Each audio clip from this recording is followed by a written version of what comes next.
Well, 2013 was a year when the transatlantic divide seemed wider than ever. Germans and Europeans struggled to understand the United States and vice versa. What are they thinking and why? So we here at Agenda, we devoted a significant amount of time over the year helping Germany and the United States get to know each other again. And the list of must-dos was long. Angela Merkel, the German chancellor, she appears to be really shaken by this. She's shocked. Do you really believe, I mean, you know her better than anyone here. Do you really believe that she thought that her cell phone was not a target? If she believed it, then I think she was naive. What are we to understand a secret war in Germany? What does that mean?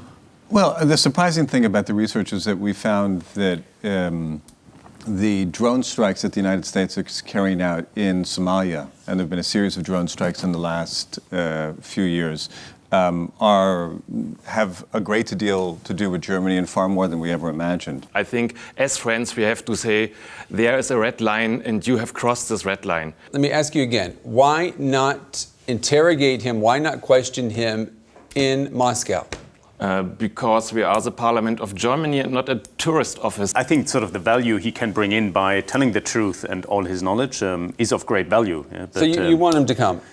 Well, personally, I mean, I would leave that up to the politicians here, but I think... You've got a politician here. Yeah. Right, so ask him. No, I mean, the idea that we could make Afghanistan into a happy, first world, multi-ethnic, tolerant country by just adding water and getting George Washington was always a pipe dream. You cannot win there. It's a guerrilla war. It's not a logical war. It's a guerrilla war. On behalf of my country, though, Europeans would never do anything. That's right. You would never do anything. You sit and have popcorn and criticize American policy. No, and look what's happening now. Of course you do. The main discourse in the United States right now is about the fact that Trayvon Martin was an African-American man. How do you explain, Brent, this disconnect that once you leave the United States, people don't talk about race as much as they're talking about guns? Black American, African-American friends of mine write on their Facebook pages and so on, what message does all this send to my family, to my kids? That means they are not safe in the streets just because of being what they are, black young males. This notion of more jobs being created by a new free trade agreement, is that good news for workers? Tell me what kind of jobs these are. You know, if you're making €6 an hour, how much tax are you paying? In Germany, you're not. You're still on unemployment because you can't afford to live on €6 an hour. So great, we create 1 million new worthless jobs. Doesn't matter. What you see in the United States is more developed protests as we have in Europe. In Europe, they try to keep the people out of the center of Europe, and they close the borders. You have people trying to come from Africa. They die in the sea when they try to cross the sea. Mm-hmm. You have the same problems here.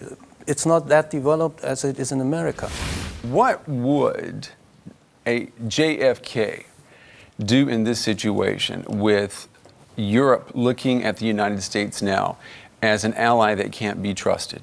Can you imagine? I think there's certainly been some disappointment, but actually Europeans shouldn't be that disappointed because they're never going to get a more European American president than Obama. He's as European as it gets. I think so.